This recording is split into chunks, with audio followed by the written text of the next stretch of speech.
Conditions May Apply by CinnamonPinecones.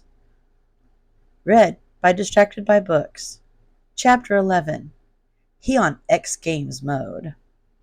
Izuku had practiced throwing himself at those two walls for a few days, and he now had a 92% success rate of getting to the roof without falling, which was a vast improvement to the 16% success rate of the first day. Obviously, this was great progress, but it was only ever going to be helpful here if he kept practicing on those same two walls. He didn't really trust any other walls here to hold up to him jumping on and off of them repeatedly, so that meant he had to find somewhere else to practice. Ideally, he would practice anywhere and everywhere. Making this an actual useful skill depended on his ability to adapt to new environments and find unconventional paths just as much as it depended on the athletic ability to leap from foothold to foothold. But Izuku wasn't too keen on gallivanting around town, making a fool of himself by letting the public watch him throw himself into various structures over and over again. He resolved himself to have to practice pattern finding in the wild by eye alone. But he could try to find another warehouse that was less decrepit to work on, landing different jumps. It would be good to have a backup home in case this one got compromised anyway. He decided to scope out the warehouse on Block 12 again. He only avoided it out of an abundance of caution because he saw a few footprints there. The building was much more structurally sound, and he had yet to physically see anyone there, day or night. The only reason he hadn't moved was that Izuku was sure that the dilapidated nature of his current home would work to his advantage, because no one in their right mind would enter that death trap of their own accord. Izuku was small and light, and he knew how to recognize patterns. He could see where things were likely to crumble under his weight and where they weren't. It was a good home. It protected him. And, okay, admittedly, he had grown a little attached. Sue him. It's all he had. The warehouse on Block 12 was huge. It covered the entirety of the block. At first glance, Izuku's best guess was that it was mostly used for shipping because cargo bays lined 2 of the 4 sides of the building. Each entrance had a garage-style door for trucks to back into, and on either side of each door, small half-walls to prevent the trucks from running into the building itself. They would make a great low-risk practice jump. With enough momentum, he could probably clear the space between each wall. Izuku had yet to get a glimpse of the inside of this building. It had huge windows, but they were all at the very top. If this place had an open floor plan, it probably got pretty good light during the day. Since the windows were far too high, he had to push one of the cargo doors open in order to get in. All the normal doors were locked tight. With all his strength and the horrible sound of grinding metal, he was able to lift one of the doors up and prop it open with what looked like the metal bit from the inside of a truck tire. It provided more than enough room for Izuku to slip under without the heavy metal door smashing him in half like a dull guillotine. Once he stood up and looked around, Izuku knew he had hit an absolute gold mine. This place must have been a brewery or something, because there were metal pipes going around every which way and catwalks lining the ceiling over gargantuan metal silos. This was a free-running playground if he ever saw one. How the hell does a brewery go out of business, though, especially one this big? Adults are always drinking alcohol. Whatever, Izuku decided to not look a gift horse in the mouth. This place was perfect. The only question was where to start. Ideally somewhere closer to ground level so he wouldn't fall to his death before he could even learn how to do this. Izuku spent the rest of the day planning out routes to take around the brewery with steadily increasing difficulty and risk. Once he mastered one, he would move on to the next. That seemed like the best way to do this without killing himself. He scribbled it all down in a notebook until he ran out of light to map out new courses. It was probably for the best he didn't start today, as he'd yet to give his body the chance to rest and heal the bruises he'd gotten from his first attempts. From that day forward, Izuku started a new schedule. Monday, Wednesday, and Thursday mornings were still reserved for the library until he either found a way to get Wi-Fi in his warehome or the Shinsos found out what he was and kicked him out. Usually on Tuesdays and Fridays, he would sleep in a little longer and take a shower once the school opened its gates. But now he was up with the sun. Tuesday and Friday mornings, he headed to Block 12 to practice his free running skills. It worked up quite a sweat, even in the cool September air. He split his weekends between the library, his normal walks, and sifting through the trash at Dekaba, hoping for some diamonds in the rough. Izuku was making progress in, well, leaps and bounds. In the last few months, he had progressed through 7 of the 12 routes he had planned out for himself in the brewery, and thank his young bones, he hadn't broken anything yet. He thinks he was becoming better at eyeing out the path of least resistance in his everyday life as well, but he'd yet to test his skills in the wild because he didn't want to make either a scene or fool of himself. The draw of the city was becoming more and more tempting by the day. Progressing in the comfort of his own jungle gym was fun, but he wanted to prove himself. He wanted so desperately to prove to himself that the person who ran off a mugger and one-hit KO'd a mountain of a man wasn't too far out of reach. He needed to prove he did that because the hope that he could be something more than Deku was festering in his gut, eating away at him from the inside out. That horrible burning hope was going to be the death of him one way or another. Once he got through and mastered all 12 of the routes in the brewery, then he'd take it to the city under the cover of night. He shouldn't get ahead of himself. Once he was confident enough to leap from catwalk to catwalk, 30 some odd feet in the air, then he could graduate to running along rooftops. With a solid goal in mind, Izuku returned to his task with determination. He found himself in the brewery most days after school and on the weekends until the sun went down and the warehouse became too dark for him to see where he was jumping. He was spending every bit of daylight he could in that place, but the slow progression was driving him mad. He steadfastly refused to let his impatience get the better of him. He wouldn't move on to a new course or add a new move until he was completely confident in his abilities.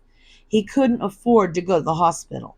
They would ask his name and address and why he was there alone and where was his mother, and no, he couldn't risk that.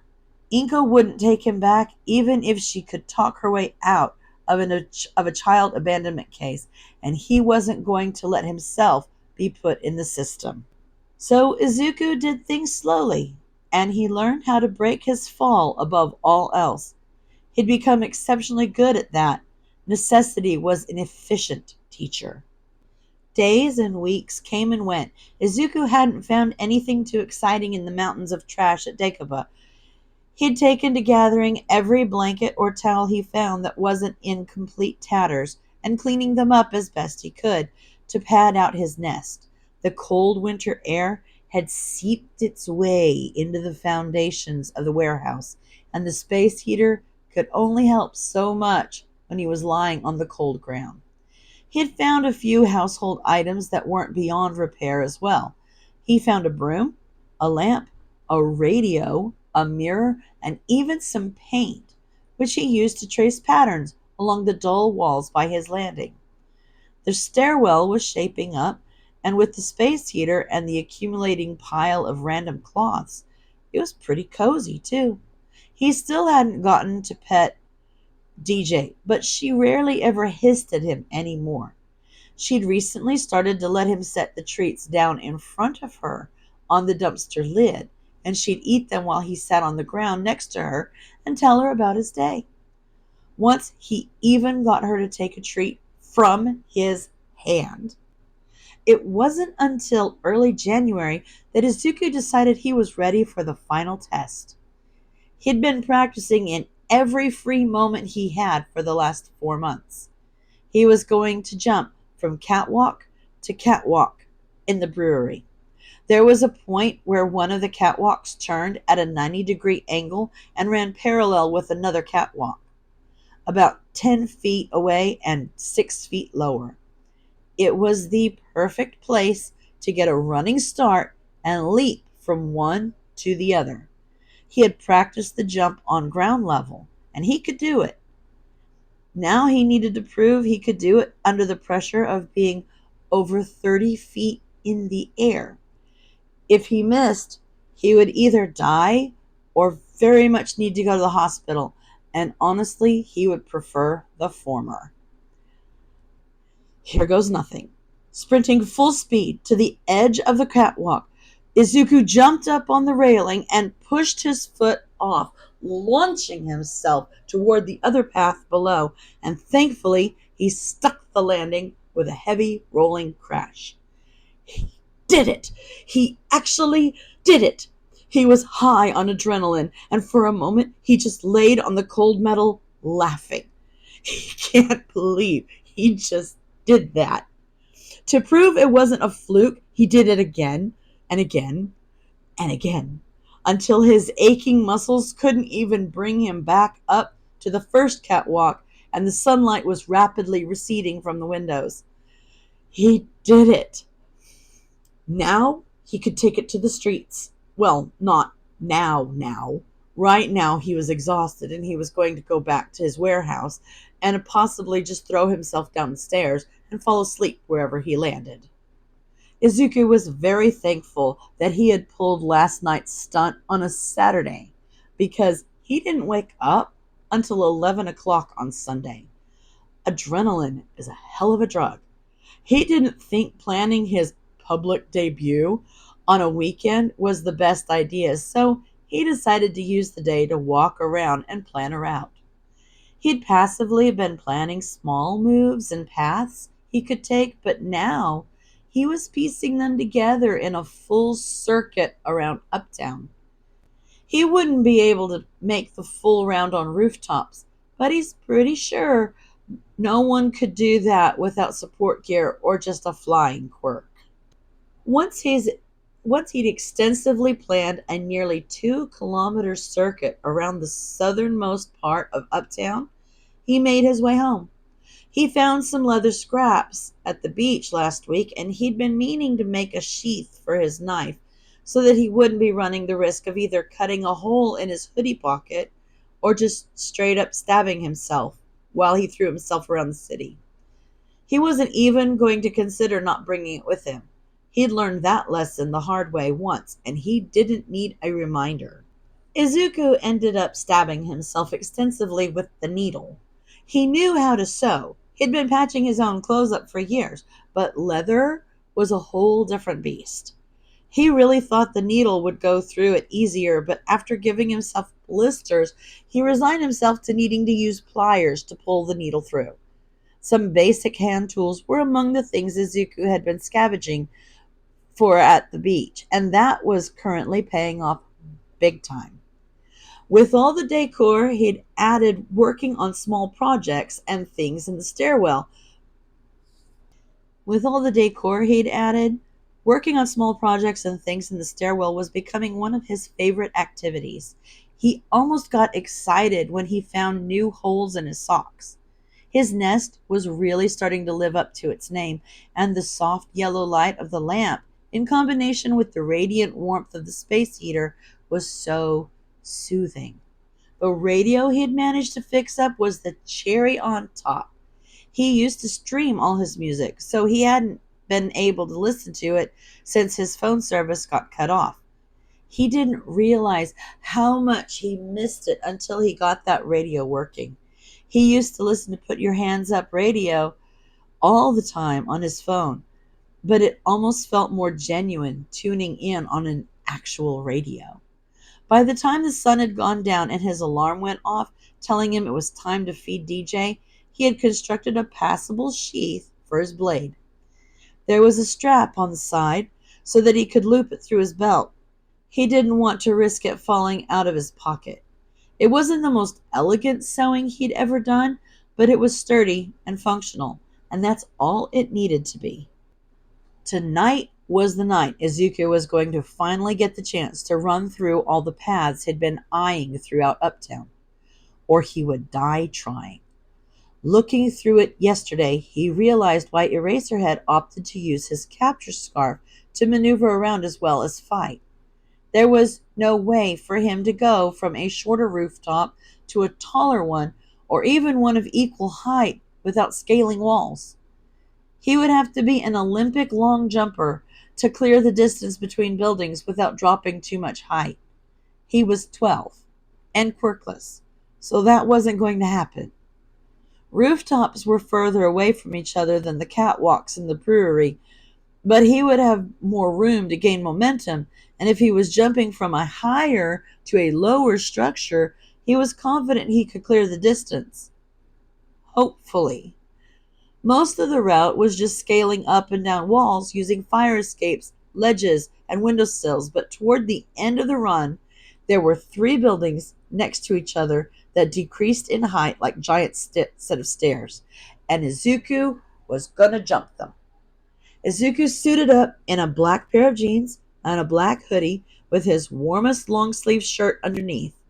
His shoes were still kind of bright red, but they were pretty dirty, so he figured they wouldn't catch the light too much. Donning his black face mask and pulling up his hood, he looked himself over in the partially cracked mirror he caught from the beach. He looked good. His upper body had bulked up a considerable amount with all the climbing he had been doing, but his legs were always fairly strong by necessity. You can't run away on noodle legs. After going through an extensive set of stretches, Izuku placed the package of cat treats on top of the dumpster. If he didn't come back, he was sure DJ wouldn't have trouble ripping it open and eating the rest. If he did come back, hopefully she wouldn't sniff them out and eat them all before he could put them back inside. With nothing left to do, he ran. The course started off simple in the warehouse district. He just ran down the sidewalk in a straight line, vaulting over disused bus stop benches and misplaced dumpsters that he would usually walk around. Crossing into Uptown, he started to scale the walls. He would like to stay off the ground level in the more populated areas as much as possible. Thank you very much. He leapt across alleys, landing loudly on fire escapes and climbing back up to roof level. That was something he would need to work on. Getting away didn't help much if he broadcasted his location by causing a racket. When he got to the foreclosed cafe he was almost mugged behind, he climbed down to the ground level just to climb back up and prove to himself that he couldn't be cornered there anymore. This route definitely wasn't the most efficient way to travel. He could run it on ground level several times faster, but no one ever looked up. He was invisible until he sent himself careening into another creaky fire escape. And Kami, this was so much fun. Izuku didn't even note how much time was passing, too engrossed in finding the next foothold or making the next jump, and before he knew it, he was on the rooftop of the tallest building in the set of 3 at the end of his route. There were butterflies in his stomach for a minute, but the adrenaline high overpowered any nerves that any sane person might have. Without even taking a minute to catch his breath, Izuku pushed his legs as hard as he could and ran full tilt to the far edge of the roof, hopping up onto the ledge and launching himself to the next roof over, just like he'd done on the catwalks. The speed and wind blew his hood off, and the cool night air flowed through his slightly tangled curls, and that feeling was addicting. He hit the next roof and tucked into a roll and back onto his feet without stopping and ran to the next ledge. Just like the last jump, he launched himself off and looked down to the city and roof below. He was so high up, this should be terrifying. It was exhilarating. He rolled to a stop on the last rooftop and let himself lay there for a moment, laughing like the child he was. Izuku had never been on a roller coaster, but if it was anything like this, he could see the appeal. He didn't let himself lay there for too long. He needed to finish the last leg of his route as a cool down, and he needed to get out of Uptown before something disastrous happened to him for a third time. Once he had finally made his way back to his warehouse, he checked in the back alley to grab the bag of treats, only to see DJ finishing up the last of them. Bastard.